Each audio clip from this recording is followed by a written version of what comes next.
Welcome to Dr. Hayslett's Practice Corner. I'm the cello professor at MTSU, and I am looking forward to talking to you about your MTSBOA audition. Here we go, time to talk about our 9-10 audition excerpt. 1, 2, 3, 4.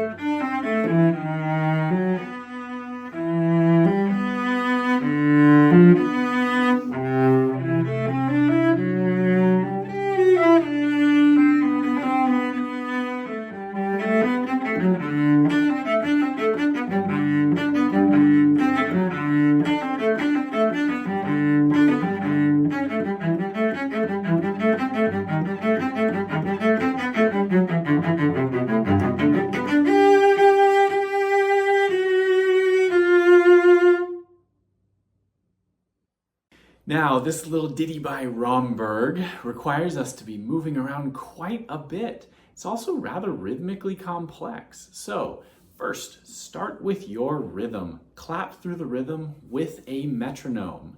Begin your metronome work around quarter note equals 90 and work your way up from there. You can begin slower if you need, or do certain sections such as measures 15 to 20 at a slower tempo, if that makes you feel comfortable. Be sure in 19 that your triplets are not slow. That often happens. Be sure that your 16th notes in measures 5, 7, 9, 11, that those do not rush. Often those will rush, or we will get very finger-tied. There's actually a lot of space in there, so don't stress about those 16th notes. After getting that rhythm solid and work your tempo up to be roughly 132 to the quarter note, because then we're right in the middle of the tempo range. So if you're a little nervous during the audition and you go a little faster, a little slower, it's okay.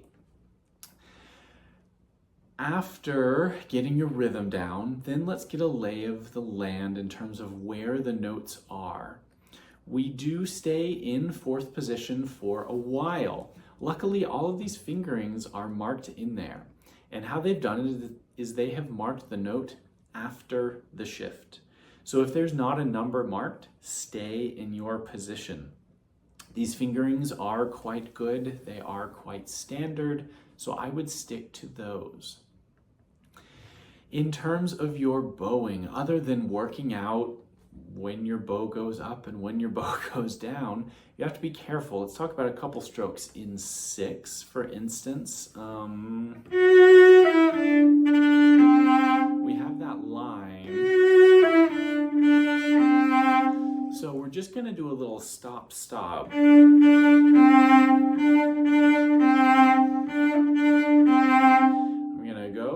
the bow and then just go on. Same thing 2 measures later in measure 8. All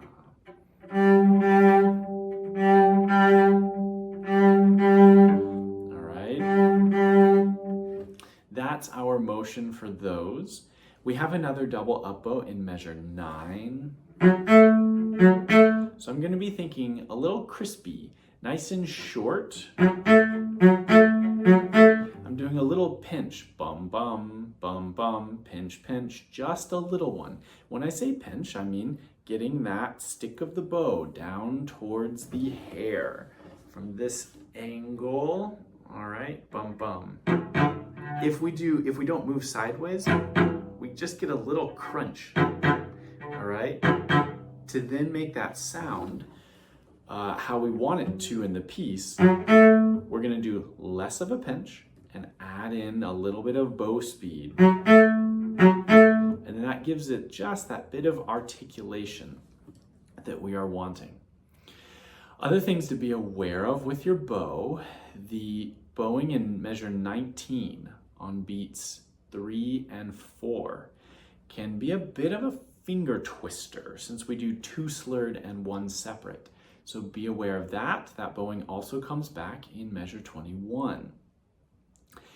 So I practice those back to back, just getting that bowing comfortable. Then go to measure 20 and measure 22.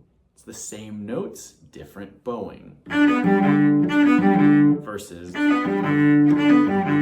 So work on that to be sure that you're getting those notes evenly and that you can play that figure with both of those bowings, as we will need to do.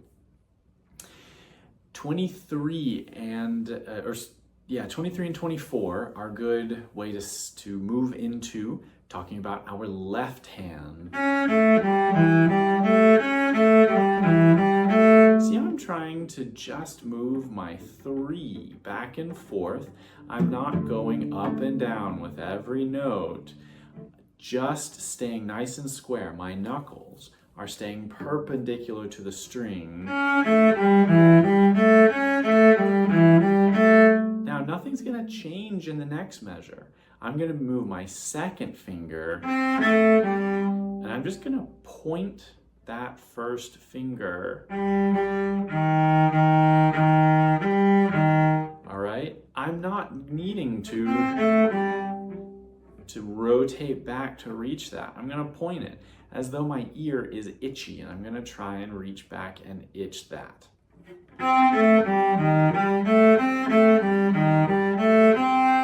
So when you practice measure 23, do it with a drone of C sharp to be sure that that A string C sharp is in tune. In measure 24, practice it with a drone of C natural to be sure that that C natural in the A string is in tune. Because this is in G major, G is a great note to practice with as a drone. So is D. Not for every single one of these measures, as you will find, but both of those notes can be useful to train your sense of intonation. There's several other things to think about, of course, but the other ones I'll talk about are vibrato. Be sure you're vibrating, especially your 8th notes. All the 8th notes need are 1 shake. We don't have to do a lot, but just that little bit keeps our hand loose and helps with the overtones. Particularly, you've got to vibrate on every one of your half notes and every one of your quarter notes. Keep it simple. This is more of a Mozart vibrato, not a Brahms vibrato. We don't have to do a ton there. The last thing I will mention, the dynamics. Yes, of course, the dynamics before the last thing. Forte, nice full bows until we decrescendo quickly to mezzo piano and piano. Measure 9, you want to be sure that you're staying piano in measure 9, 10, and 11. Do not get louder until measure 12, where the crescendo is marked. 15, with that forte piano, do it with the bow. So I'm going to give a little bit of weight and speed, and then I'm going to let out and slow down to make that forte piano happen. Okay, follow your crescendos and decrescendos. Measure 22, drop down to probably mezzo piano so that you can gradually crescendo for several measures, and don't reach forte until you get to measure 27. Now, the last thing I'll talk about is measure 2. We have this really fun moment where we play the F sharp with the 3 and then the 1. We call this a finger replacement. Notice how I am not doing this with my wrist. All right, if I rotate like this, no chance I'm going to be in tune. I have to get that shoulder moving, get that elbow raised so I can get around the shoulder of the cello and do that finger replacement. So that is one to practice, going back and forth from 3 to 1, and see if you can maintain the same pitch.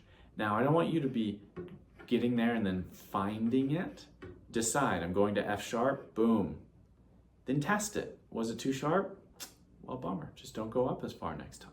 All right. Well, if we do this whole finding and, oh, F sharp to F sharp, where is it?